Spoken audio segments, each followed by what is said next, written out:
ब्रह्मांड में hydrogen द्विआण्विक gas के रूप में पाई जाती है। हाइड्रोजन के अणु को हम H2 नाम से जानते हैं। मेरा क्वेश्चन है आपसे, H2 क्या स्वतंत्र रूप में पाया जाता है? एग्जैक्टली तो आपका आंसर होगा यस, पाया जाता है या स्वतंत्र रूप में। दूसरा क्वेश्चन है मेरा आपसे, क्या H स्वतंत्र रूप में पाया जाता है? तो बिल्कुल नहीं। हाइड्रोजन का जो एक एटम होता है वो हाइड्रोजन के ही दूसरे एटम से कंबाइन हो जाता है और केमिकल रिएक्शन करके H2 बना लेता है। इस वजह से हम कह सकते हैं कि H जो होता है वो स्वतंत्र रूप में कहीं नहीं पाया जाता है, वो हमेशा H2 बना लेगा H के साथ में रिएक्शन करके। ओके, नेक्स्ट क्वेश्चन है आपसे, हाइड्रोजन की एटॉमिसिटी क्या होती है, परमाणविकता क्या होती है? तो उसके लिए आपको सबसे पहले परमाणविकता शब्द से भली भांति परिचित होना पड़ेगा, एटॉमिसिटी आपको जाननी पड़ेगी। तो चलिए जानते हैं, हाइड्रोजन का जो अणु है H2 वो आखिरकार बना कैसे? एग्जैक्टली अभी मैंने आपको बताया, यदि हाइड्रोजन का एक एटम हाइड्रोजन के ही दूसरे एटम के साथ में रासायनिक अभिक्रिया कर लेता है तब हमारा जाके क्या बन जाता है, H2 मॉलिक्यूल बन जाता है। इट मीन्स यहां पे आपने क्या समझा कि H2 को बनने के लिए कितने परमाणुओं की आवश्यकता पड़ी? एग्जैक्टली 2 परमाणुओं की आवश्यकता पड़ी। इट मीन्स हम यहां पे कह सकते हैं कि हाइड्रोजन की परमाणविकता कितनी हो जाएगी? बिल्कुल सही, 2 हो जाएगी। All clear? ओके, तो चलिए अब जानते हैं कि एक अणु में जो परमाणु उपस्थित होते हैं उन परमाणुओं की संख्या के आधार पर परमाणविकता कितने प्रकार की होती हैं। ओके, यदि अणु में परमाणुओं की संख्या 1 होती है तो उस अणु की परमाणविकता को हम मोनोएटॉमिक के नाम से जानते हैं। यदि अणु में परमाणुओं की संख्या 2 होती है तो उस अणु की परमाणविकता को हम डाईएटॉमिक से जानते हैं। नेक्स्ट, यदि अणु में परमाणुओं की संख्या 3 होती है तो उस अणु की एटॉमिसिटी को हम ट्राई एटॉमिक के नाम से जानते हैं। नेक्स्ट, यदि किसी अणु में परमाणुओं की संख्या 3 से भी अधिक होती है तो उस प्रकार के अणु की एटॉमिसिटी को, इट मींस परमाणविकता को हम पॉली एटॉमिक के नाम से जानते हैं। चलिए 1 बाय 1 इनके एग्जाम्पल से भी हम परिचित हो जाते हैं। मोनो एटॉमिक में हमारे क्या क्या आ सकते हैं? हीलियम। हीलियम क्या होता है? मोनो एटॉमिक होता है। यस, हीलियम को बनाने के लिए एक एटम की आवश्यकता होती है, He की ही आवश्यकता होती है, तो हीलियम क्या हो जाएगा हमारा? मोनो एटॉमिक का एग्जाम्पल आ जाएगा। नेक्स्ट, सोडियम, Na को बनने के लिए कितने एटम्स की आवश्यकता पड़ी? एग्जैक्टली एक ही परमाणु की आवश्यकता पड़ी। इट मीन्स हम कह सकते हैं कि Na नाम का जो अणु है वो क्या है? मोनो एटॉमिक है। नेक्स्ट जानते हैं एल्यूमिनियम। एल्यूमिनियम को बनने के लिए कितने एटम्स की आवश्यकता पड़ी? एग्जैक्टली 1 एटम की आवश्यकता पड़ी। So aluminium is also called the mono atomic. Next, argon, Ar। सभी में आप देख रहे हो इनके राइट हैंड साइड में बॉटम पर कुछ भी नहीं लिखा हुआ है, अंडरस्टूड है कि वहां पे एक ही होगा। इट मीन्स यहां से आप इस तरह से भी समझ सकते हो कि जिन भी अणुओं के राइट हैंड साइड में बॉटम में कुछ भी ना लिखा हो तो वो सब क्या होते हैं? मोनो एटॉमिक होते हैं। जैसा कि अभी आपने देखा, हीलियम हो गया, सोडियम हो गया, एल्यूमिनियम हो गया। आर्गन Ar से लिखते हैं, आयरन को Fe से लिखते हैं और कॉपर Cu से लिखते हैं। ये सब क्या है? These all are monoatomic. All clear?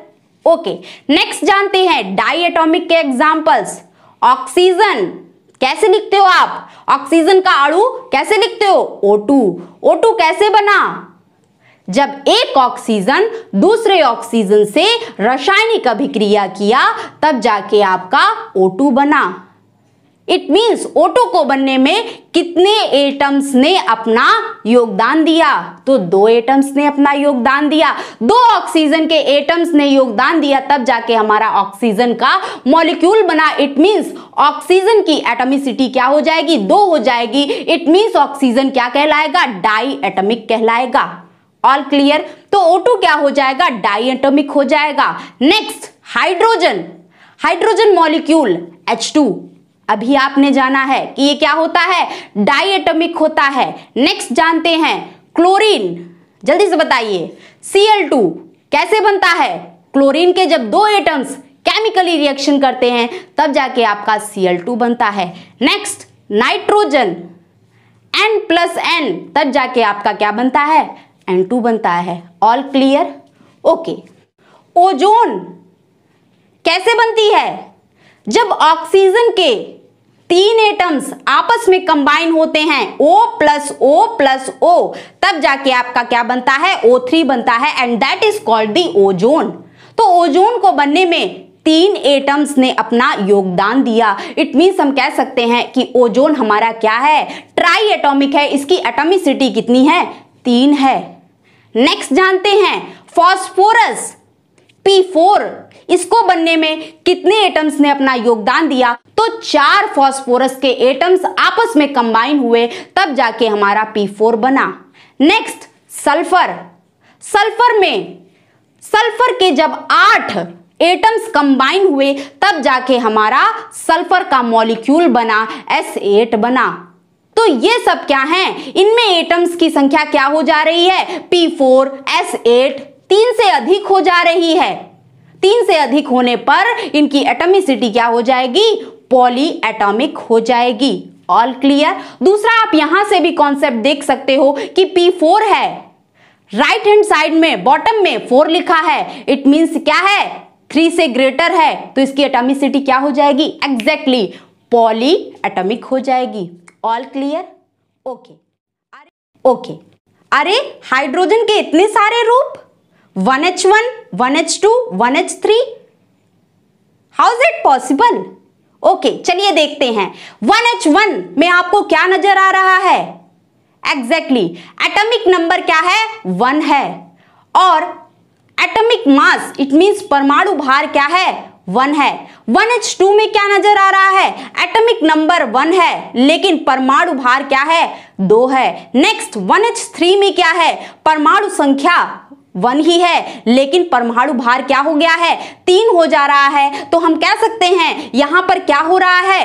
परमाणु संख्या तो सभी की समान है, लेकिन परमाणु भार क्या हो गया है? भिन्न है, हो गया है। इट मींस दूसरा पॉइंट हमारा यहां से क्लियर हो जाता है। हमें पता है कि परमाणु संख्या इलेक्ट्रॉनों की संख्या के बराबर होती है, इसके साथ साथ प्रोटॉनों के संख्या के भी बराबर होती है। सो हम कह सकते हैं यहां पे कि 1H1, 1H2, 1H3 में प्रोटॉनों की संख्या इलेक्ट्रॉनों की संख्या कितनी है? समान है। इन सभी में इलेक्ट्रॉनों, प्रोटॉनों और परमाणु संख्या समान है, लेकिन न्यूट्रॉनों की संख्या क्या है? क्या वो समान है? बिल्कुल नहीं। 1H1 में न्यूट्रॉनों की संख्या 1 - 1 0 आ जाएगा। 1H2 में न्यूट्रॉनों की संख्या क्या आ जाएगी? 2 - 1 1 आ जाएगा। 1H3 में क्या होगा? न्यूट्रॉनों की संख्या कितनी आ जाएगी? 3 - 1 2 आ जाएगी। न्यूट्रॉनों की संख्या इसमें भिन्न है और इसके साथ साथ परमाणविक भार भी भिन्न है।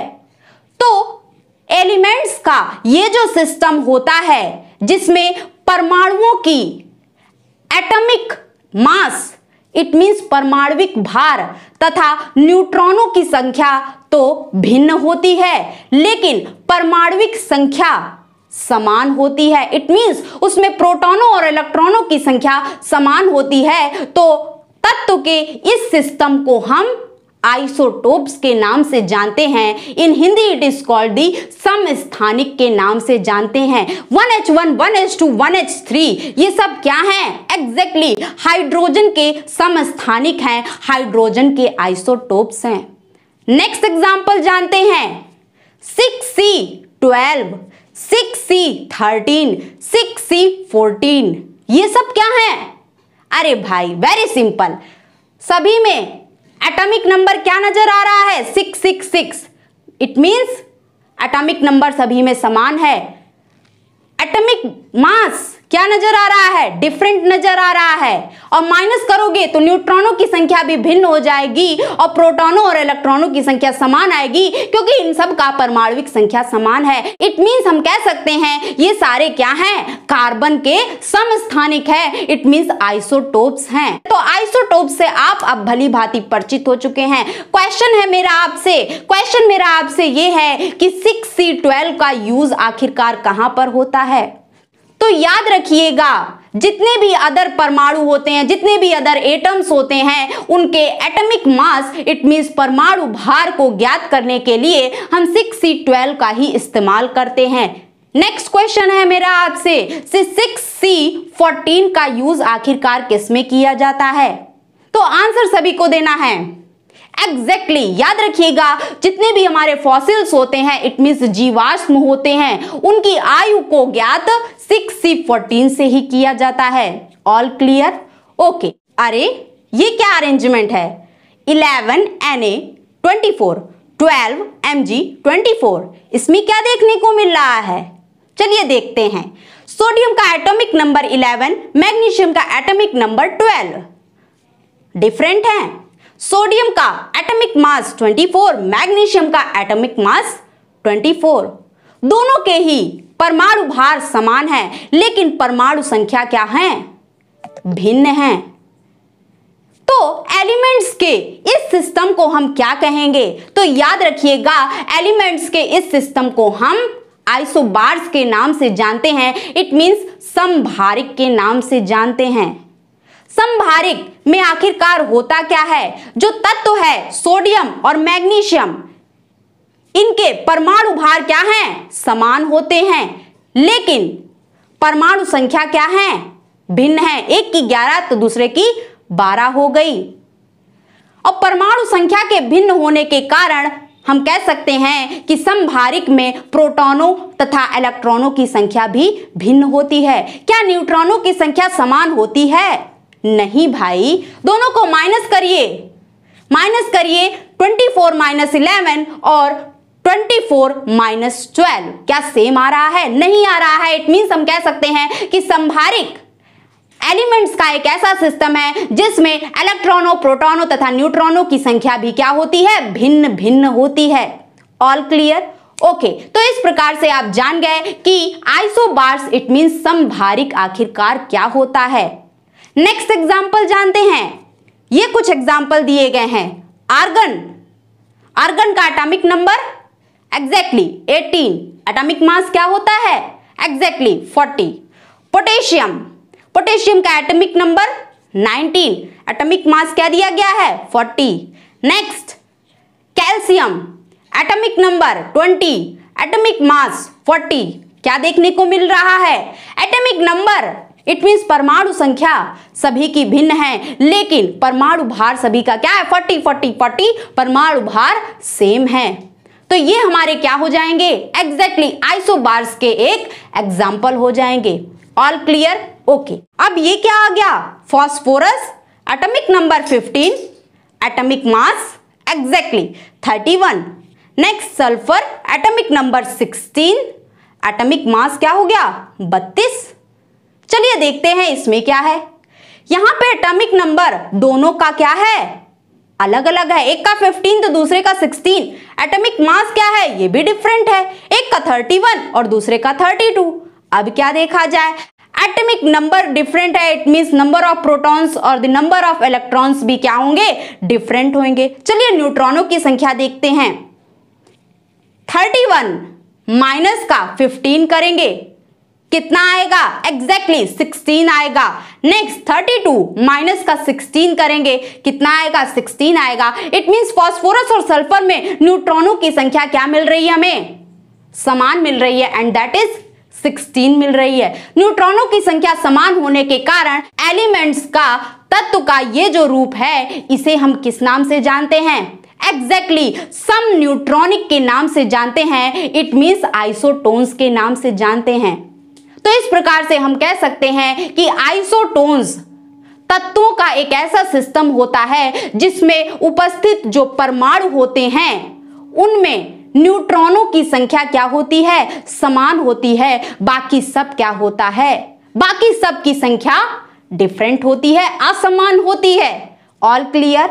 ओके। अरे अब ये क्या आ गया, आयंस के रूप में आ गया। चलिए देखते हैं, ऑक्सीजन के ऊपर क्या लगा है, 2 माइनस चार्ज लगा है। ऑक्सीजन का एटॉमिक नंबर क्या होता है, 8 होता है, 8 होता है और 2 माइनस लगा है, मतलब कि इसने क्या लिया है, इसने इलेक्ट्रॉनों को गेन किया है, तभी इसके ऊपर माइनस चार्ज आया है। तो जब गेन कर लेगा 2 इलेक्ट्रॉन तो इसके पास इलेक्ट्रॉनों की संख्या क्या हो जाएगी, 8 + 2 इट मींस 10 हो जाएगी। ऑक्सीजन 2 माइनस के पास हो गई 10 इलेक्ट्रॉन। नेक्स्ट क्या दिया गया है, फ्लोरीन। फ्लोरीन के ऊपर माइनस चार्ज लगा है। फ्लोरीन का एटॉमिक नंबर 9 होता है। इसने 1 इलेक्ट्रॉन और गेन कर लिया, इसने 1 इलेक्ट्रॉन और ले लिया तो 9 + 1 क्या हो जाएगा, 10। इट मींस फ्लोरीन माइनस में भी क्या हो जाएगा, 10 इलेक्ट्रॉन्स हो जाएंगे। Next neon. नियॉन में एटॉमिक नंबर क्या होता है, एग्जैक्टली 10 होता है। एटॉमिक नंबर 10 हो गया तो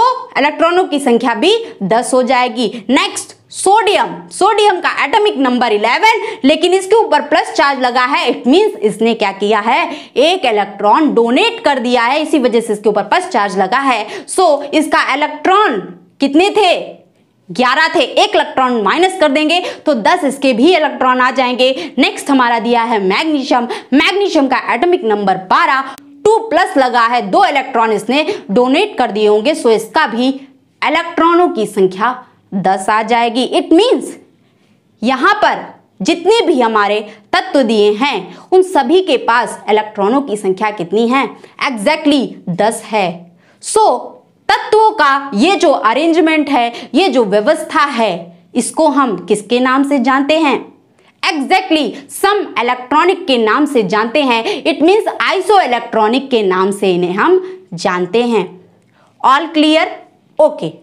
तो इस प्रकार से आपने ये भी समझ लिया कि आइसो इलेक्ट्रॉनिक आखिरकार क्या होते हैं। तो ये एक एलिमेंट्स का, एक तत्व का एक ऐसा सिस्टम होता है जिसमें उपस्थित जो हमारे परमाणु होते हैं उनके पास इलेक्ट्रॉनों की संख्या सभी में क्या होती है, समान होती है। All clear? ओके। तो आज के लिए इतना ही। अगर आपको हमारी क्लास, हमारे पढ़ाने का तरीका पसंद आया हो तो आप अपने चैनल परीक्षा गांव को लाइक करिए, सब्सक्राइब करिए और ज्यादा से ज्यादा शेयर करिए। शेयर करना ना भूलिएगा। ओके।